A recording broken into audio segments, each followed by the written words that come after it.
Everybody, welcome back. We're reading the wonderful Native American myths and legends.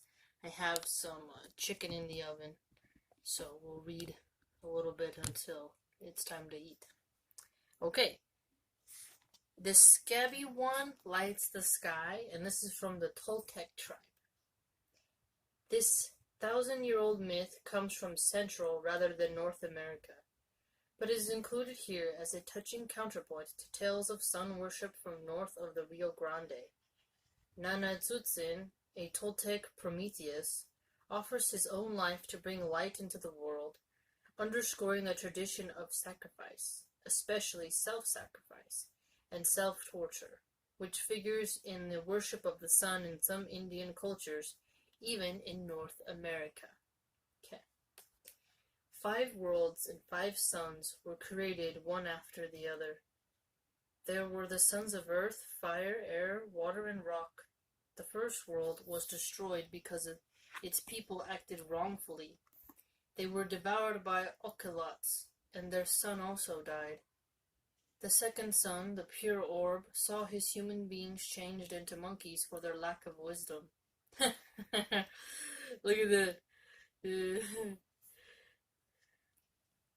Next came the son of fire, whose world was destroyed by flames, earthquakes, and volcanic eruptions, because the people living in it were impious and did not sacrifice to the gods. The fourth world perished in a great flood, which also drowned its son. Before the dawn of the fifth, our present world, all the gods assembled in darkness to decide who should have the honor, and a dangerous honor it turned out to be, to light up the fifth world, and with it the fifth sun. One god named Tecatlicatl volunteered, thinking to get much praise from other gods. After days of purification, the gods built a huge fire on top of a pyramid and told Tecatlicatl, "Light up the world." "How?" asked Tecatlicatl, dressed in iridescent hummingbird feathers and jewels of gold and turquoise. Wow, how many hummingbirds did he have to kill to get those feathers? "By jumping into the fire," old Tecatlicatl said to the gods. But Tecatlicatl was afraid. He didn't want to be burned up. 4 times he tried to immolate himself, and 4 times the heat, the flames, and his fear drove him back. Then the lowliest of all the gods, Nanazutzen, dressed in humble garments of woven reeds, misshapen, ugly, and covered with scabs, offered to renew the world and light up the sun by jumping into the fire. None of the gods had paid him the slightest attention before, but now they all cried with one voice, "O scabby one, be thou he who brings back the sun." Without a moment's hesitation, Nanazutzen hurled himself into the flames, burning up with a great crackling sound, his blazing garments of reeds lighting up the sky, and ashamed of his cowardice, Tecatlicatl followed his example and was cremated also. At once the sun rose to light up the fifth world, and it was the despised scabby one, brave Nanazutzen, who by his death had given life to the sun, based on Nahua versions of a lost Toltec legend. Wow. So the scabby ugly one helps save humanity. Oh, I got a really good green tea, family. It's so good. Dragonwell green tea. So good. The next tale is titled Playing a Trick on the Moon. This is from the Snoqualmie tribe. Long ago, Snoqualm, or Moon, was chief of the heavens. Okay. Also known as the Moon. One day he said to Spider, "Make a rope of cedar bark and stretch it from the earth to the sky." So the moon is male in this story. Soon Fox and Blue Jay found the rope and climbed up it. Late at night they came to a place where it was fastened to the underside of the sky. Blue Jay picked a hole in the sky, and the two of them crawled through. You know what's funny is because the blue jay bird is actually kind of a little bit tricky and smart. Sometimes if you're eating, they're around you, you have french fries, they'll definitely steal one of your french fries. Blue Jay flew to a tree, and Fox found himself in a lake. There he changed himself into Beaver. Moon had set a trap in the lake, and Beaver got caught in the trap. Next morning, Moon took Beaver out of the trap, skinned him, stretched his skin out to dry, and threw the body into a corner of the smokehouse. The next night, Beaver waited until Moon was asleep and snoring loudly. Then he got up, took his skin from the place where it was stretching, and put it back on. The beaver took his own skin and put it back on. While Moon was still snoring, he examined the house in the sky world. Outside he found a great forest of fir and pine and cedar trees. Those are the best smelling. He pulled some of them up by their roots and then, with his spirit powers, made them small enough to carry under one arm. Under his other arm, he put Moon's tools for making daylight.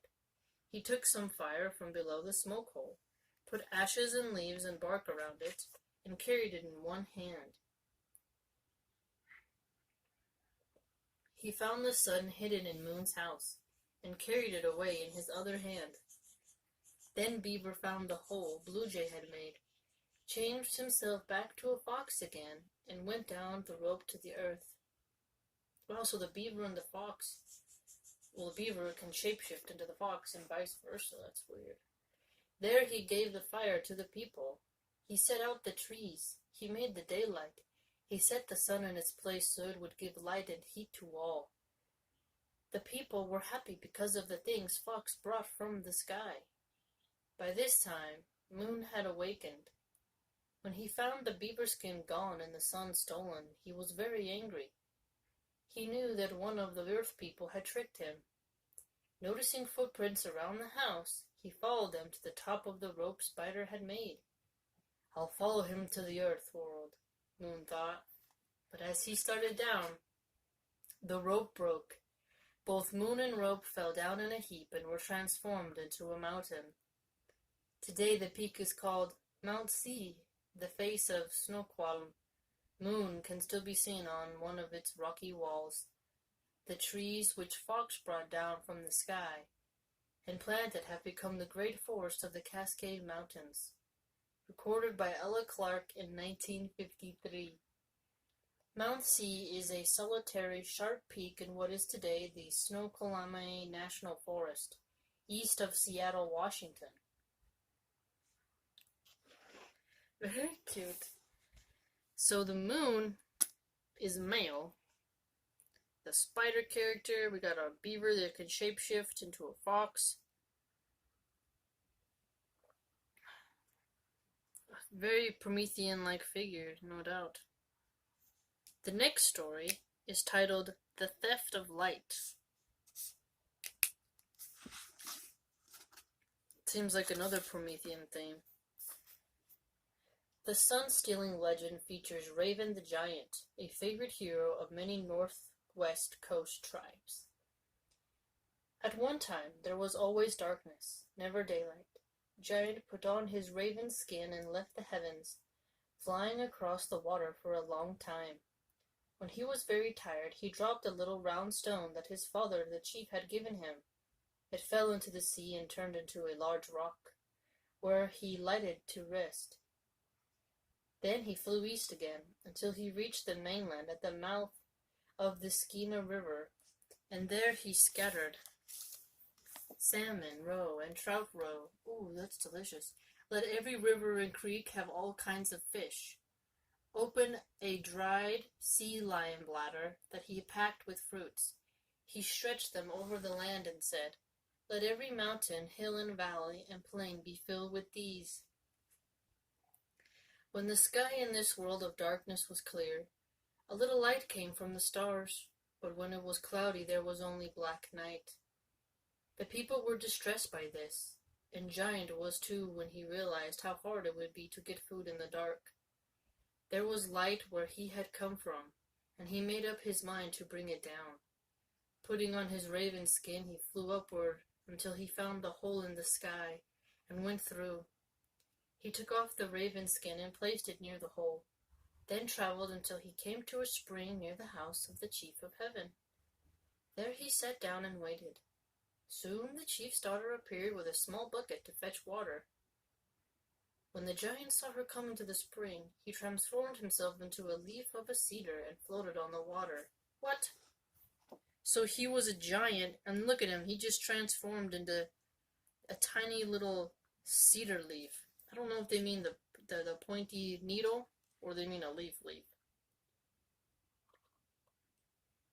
Because if it, the cedar one is super thin and it's like that big, if it's just one sprig, or it's like a little branch, I wonder which is it. Without noticing the leaf, she dipped it up with some water and swallowed it. Uh-oh, is she gonna get a baby? After a short time, she was with child. Yeah, I knew it! And soon she gave birth to a boy. The chief and his wife were delighted and took care of the baby. As he grew strong and began to creep about, notice they say creep instead of crawl, but you kind of creepy crawl, right? Then, however, he began to cry, Hama, Hama, all the time. Nothing they could do would soothe him, until finally the chief called his wise men together and asked him why the baby was crying.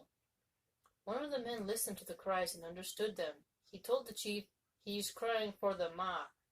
This was the box in which the daylight was kept, and which hung in one corner of the chief's house. It was what Giant had remembered when he descended to our world. It was what Giant had remembered. The chief immediately ordered it taken down and placed near the fire. Suddenly the boy stopped crying and began to roll the ma about inside the house. He played with it for 4 days until the chief became so used to the child's games that he did not notice them. Then the boy, who was, of course, Giant, grabbed the ma, put it on his shoulders, and ran out of the house.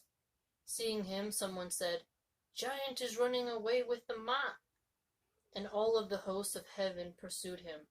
But he reached the hole in the sky, put on the raven skin, and flew down carrying the ma, and his pursuers went back home. This time, Giant started at the mouth of the Nas River and traveled up into the dark. After a while, he heard the noise of some people who were catching olechen in bag nets from their canoes.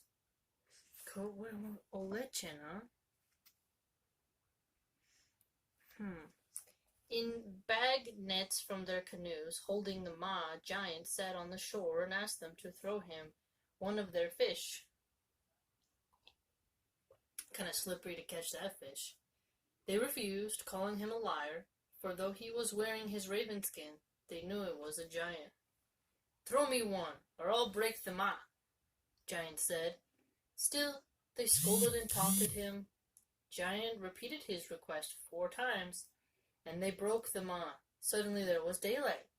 The north wind began to blow hard, and all the fishermen, who were actually frogs, were driven down river until they arrived at a large mountainous island.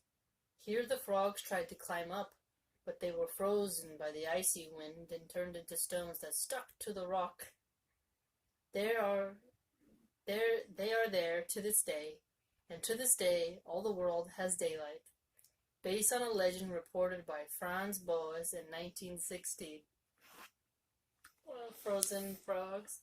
They were actually fishermen. "I'll break the ma," the giant says. This giant, it's interesting. He can be huge in size and then shrink down in size. And of course, the chief's daughter is the one who got pregnant. The Hama. Interesting. The theft of light. Raven skin. So I wonder if it's like a pelt. Obviously, it's gonna have feathers, I think, right? Like, it would be like a cloak with like a bunch of beautiful black feathers. I don't think it would just be the actual skin with the feathers plucked out. You can do that with ostrich leather. Ostrich leather has the actual, like, you can see where the big feather was plucked out. It has like a little mound, and it has a texture to the leather. But I don't think it would be like that for a raven pelt. Interesting. Very creative story, family. Alright, I hope you're having a good quarantine. I'm gonna go eat some of the chicken. I think it should be done now.